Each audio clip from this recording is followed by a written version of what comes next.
Hello everyone, this is my pool plan for late May 2021 in DFFOO global version of the game, and specifically this video will be covering events where Garland will be featured as synergy unit. You can check out which events these are by looking at the infographic on the left, which I derived from Jakematt's global forecast in the DFFOO game.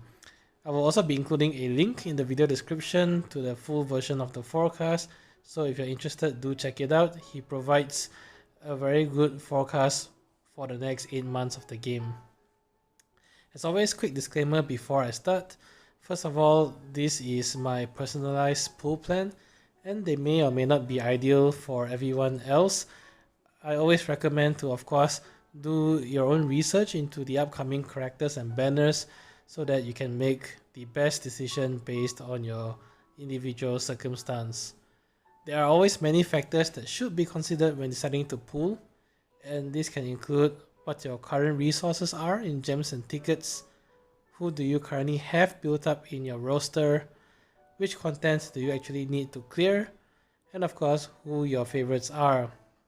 And definitely these factors also weigh in heavily in my decisions on whether to pull or not on certain banners.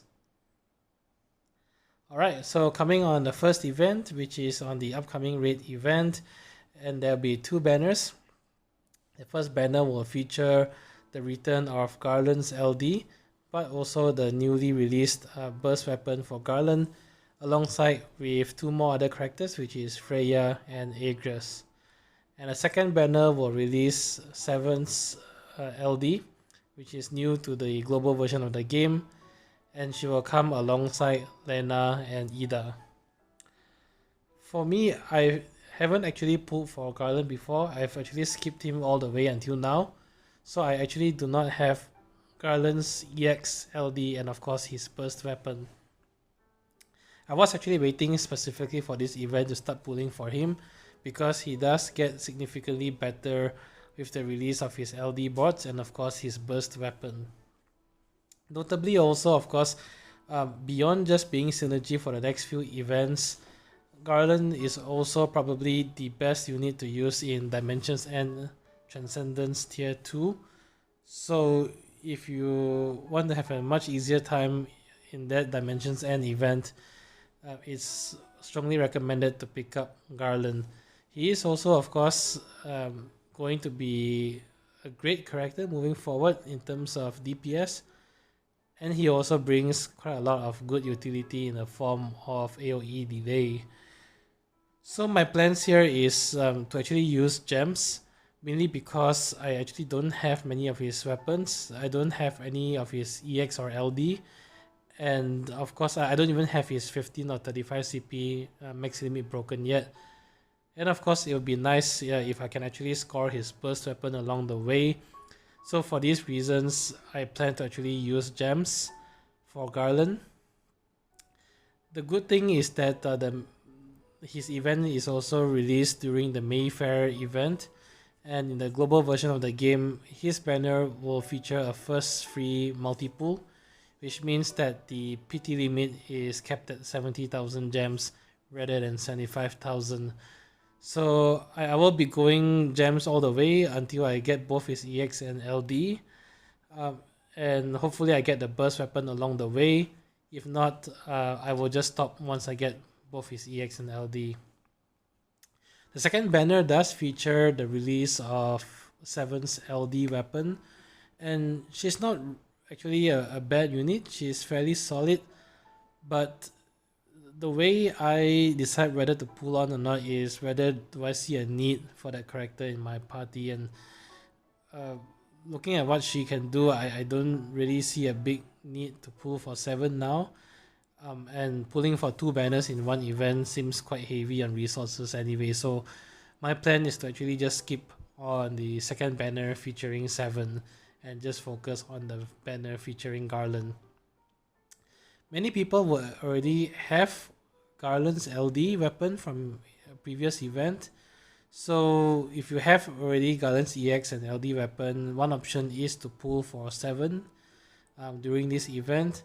Or if you are running low on resources and you already have Garlands EX and LD, a third option I guess is to actually skip both banners and save your resources for the next event. Okay, so the next event will feature the release of Young's LD weapon, and I will also be pulling on this banner. One of the reasons why is I actually skipped out on Dash the first time around when he was released, and I actually don't have Dash's EX and LD weapon. So if I get Dash here, is really a bonus. And the only decision that I have is to make is whether or not to use gems or tickets here. I think at this point of the game, when this banner is released, if I don't have Garland's BT weapon yet, I might just use gems until I score Young's LD. Again, it's also nice that the first multi-pool is free, which lowers the ceiling for PT. But if I got lucky in the two previous banners and scored Garland's burst weapon there, then I will actually just go for tickets here until I score Young's LD weapon. I can't remember whether I also have Young's EX. I have to check on that. But nevertheless, Young is the character that I want to fully kit out on this event. And to me, getting Garland's burst weapon or Dash's gear is a good consolation prize, and I will stop once I get both Young's LD and EX weapon. The characters at the bottom of the slide here are representative of synergy units for the Chaos Challenge event. So you might be wondering why Ignis is here.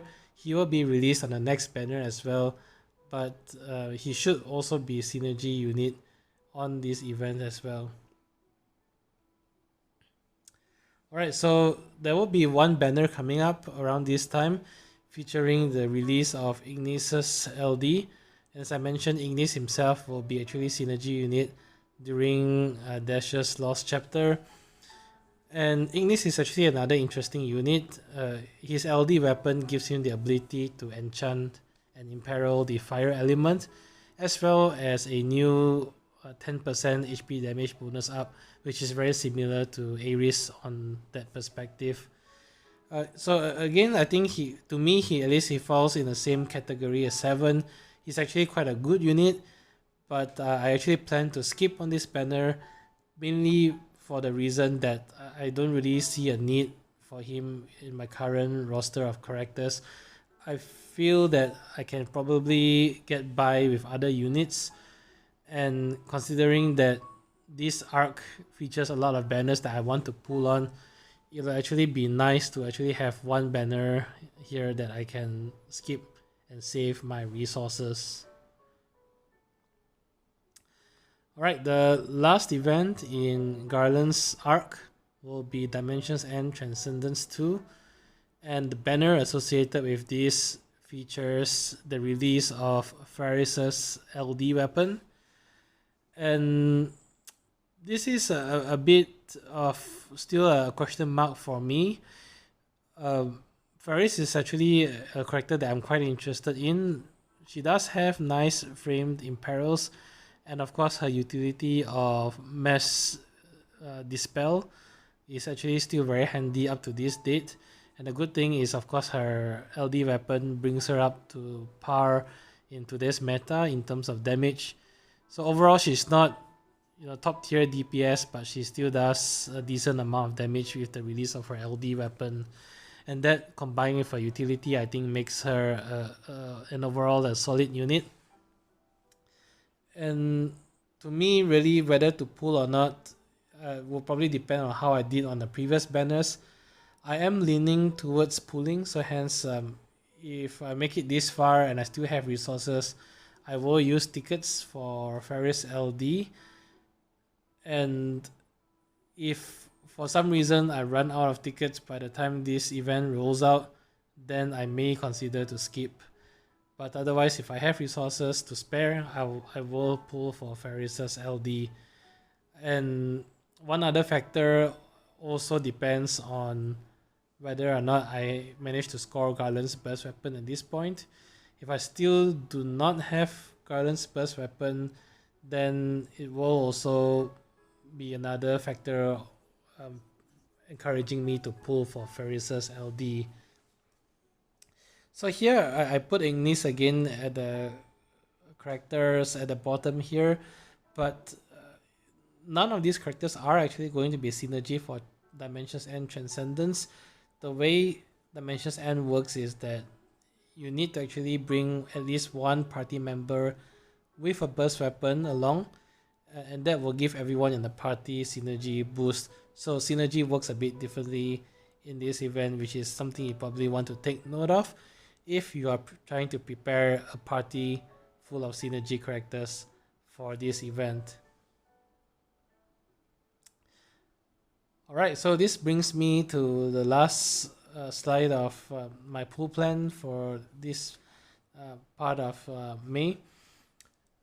What's one thing that I did not mention yet is that this Garland Arc is also going to be coming up the same time as the May Faire event, and Square Enix did announce that there will be some May Faire banners incorporating free pool.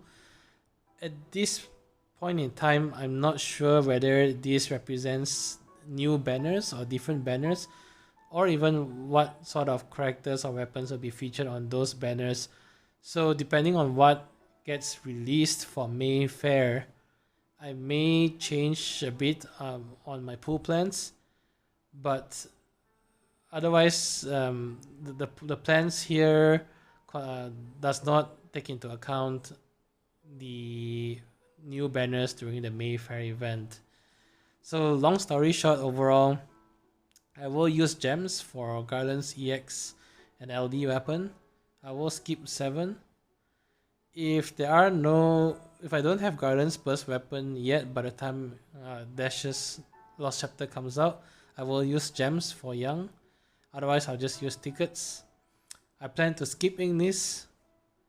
I plan to use tickets for Ferris's LD. Hopefully, I still have some tickets by the time she comes out. Otherwise, I may just skip Ferris as well.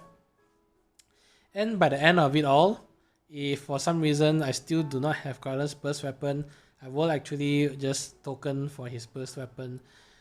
And the main reason for that is I actually have burst tokens that are about to expire.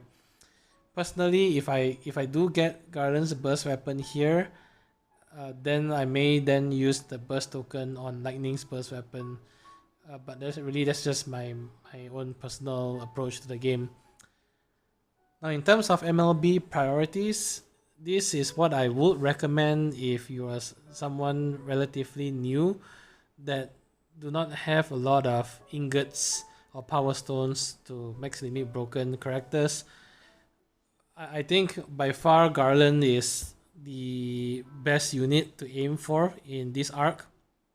Like I said, he brings significant DPS, good utility in delay, and he helps you to complete the next few events coming up. With him being synergy and the sheer amount of power that he brings, he would still remain relevant even after his arc, and therefore I think he is worth the investment of your power stone and ingots. After Garland, I think Young should deserve special mention, and whether or not you go for Young, I think also depends on whether you have Terra and or Lightning. Young works very well with characters who take multiple turns, and Terra and Lightning will actually work very well with Young.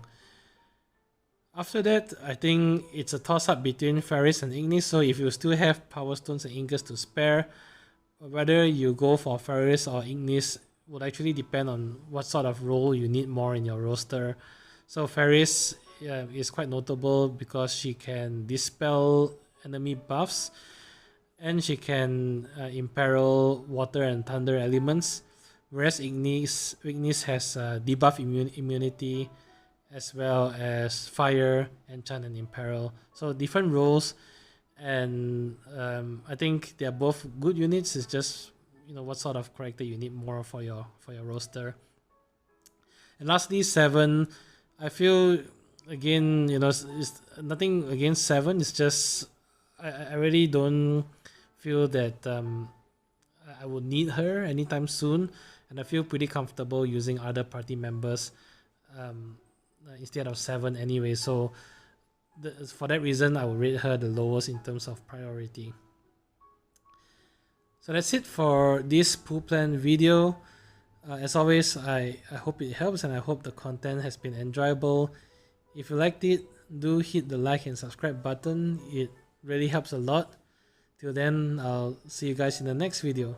Bye bye.